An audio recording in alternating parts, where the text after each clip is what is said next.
Good morning, everybody.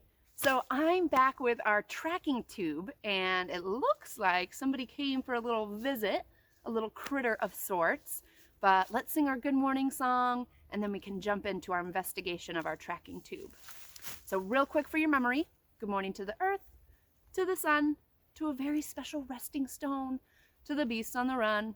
Good morning to the flowers, to the birds in the trees. Good morning to you, and good morning to me. You guys ready to sing? Ooh, sit up nice and tall, shake it out a little bit. Good morning, dear earth. Good morning, dear sun. Good morning, dear resting stone, and the beasts on the run.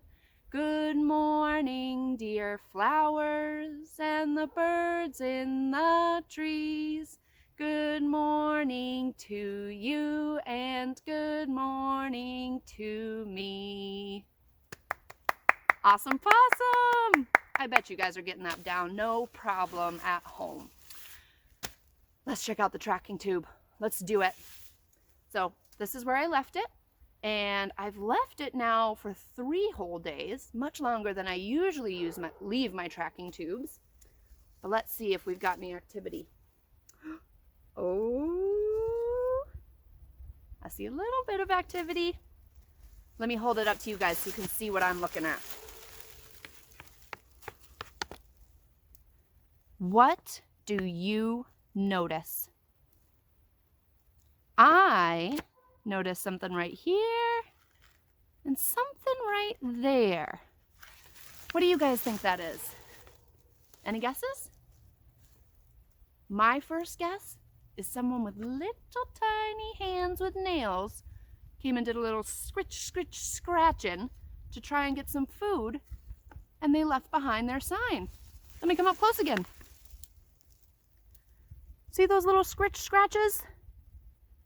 Now, I don't notice any footprints or tracks, just our little scratches. What do you guys see? What do you notice? Same thing as me? Yeah, I don't think we got any footprints, but we did get these scratches. So cool. Oh, I maybe see a tiny little footprint, hard to say. And one little piece of seed left behind. Well, there are tons of things we can do to take our tracking tube one step further. But you know what? The most important thing is for you to have fun. So if you just wanted to look at your tracking tube and move on, that's a-okay. If you want to do a little investigating, let's do that together right now. So I'm going to put my tracking tube paper down and pull my nature notebook out of my basket. I'm going to sketch a little bit in my nature notebook about what I noticed and questions I had, wonders of my brain, wonders of my heart, and that way I can keep a log of what's going on around town. Now, I actually pulled out a piece of black construction paper for this. Super simple, because I like to kind of take note or draw my tracks on black paper with a white colored pencil or a white crayon. Now, I'm going to do the same thing that I do every time I take a note in my nature notebook. I am going to write the date. I'm going to write what I'm looking at here. So probably tracking tube. I'm going to write where I am, because your tracking tube in New Hampshire is probably going to be pretty different from a tracking tube someone's doing down in Florida. Something to think about. Tracking tube, Northwood, and then I'm going to sketch what I see. So I'm going to take a minute and do some sketches, but take a look at your tracking tubes and see what's going on inside. Maybe a little mouse came and left some tiny cute little mouse tracks. Oh my goodness, I love mouse tracks. And there is a lovely little pocket field guide from New Hampshire Fish and Game that I shared But there's a couple others that I really, really love. I'll show them to you right now. Tracks, scats, and signs. This is one of my favorites. This is a take-along guide by Leslie Dendy, and it has, oh, look at that, a little ruler along the side. Maybe you want to measure your tracks. And it shows you pictures of the different sign left behind by different animals. Super great book to have with you. And if you're a little more serious about your tracking, get yourself a nice tracking field guide. This one is waterproof. You can take it out into the field. It's the first pocket guide with life-size tracks and scat. And it shows you the different patterns that animals move in and the tracks they left behind. Now, all of this stuff can be found on the internet, but as always, go to your field guides first. Take a peek in there, see what you can see if you can match your tracks, and make sure you take some notes in your nature notebook. So good luck, guys. I'm actually going to have a little bit of a animal movement activity for you guys to do next. So stay tuned, and hopefully you got some tracks in your tube. See you soon, guys.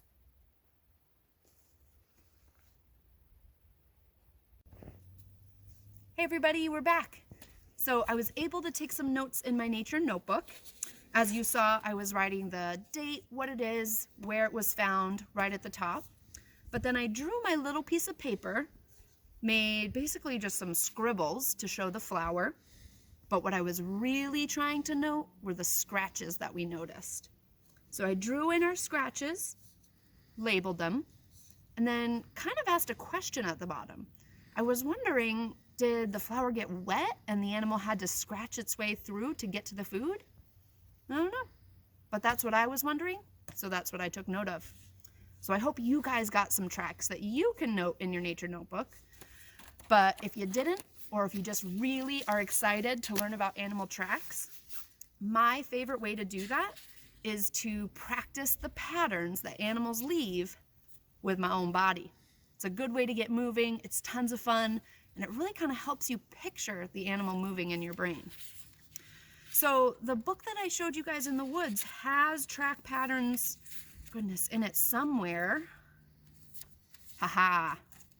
So this page shows you the different patterns that animals leave in their tracks.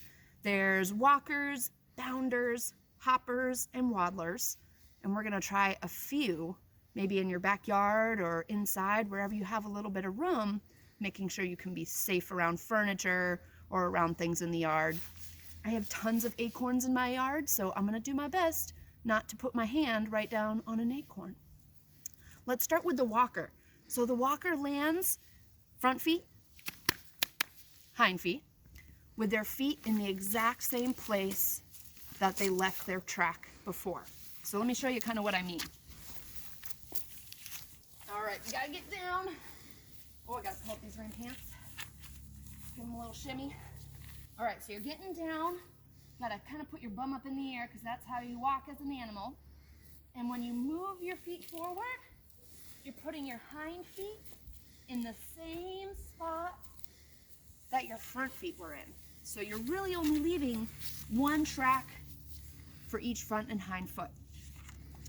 Now, another one is, let's find it again here. Oh, and the walking, that was like coyote, foxes, critters like that. Now our bounding is a little bit different. It's our weasels and our minks. This one you really have to get moving for. Let's give it a try. Okay, give those rain pants a shimmy. So they're really just doing kind of a bounding motion. Woo! The bounding one's tricky. But picture like a weasel or an otter kind of bounding through the snow, sliding down a hill into the pond. That's what I try to picture. Hoppers, that's easy. We know hoppers, squirrels, rabbits. Their hind feet, though, land in front of their smaller front feet. Let's try. All right, a little shimmy of the rain pants. So my big hind feet are going to have to come in front of my little front feet. Oh, and if you fall, that's okay. Just hop right back up and try again. Oh my goodness. Oh, not nearly as graceful as a squirrel, guys. These rain pants were not the best choice. Lastly are waddlers. So those are like porcupine. And when I do the waddle like a porcupine, I like to try and make their noises. They sound really cute, kind of like a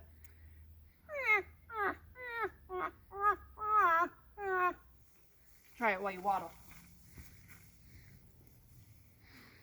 So our waddlers are moving one side at the same time. Oh, much easier than the hoppers.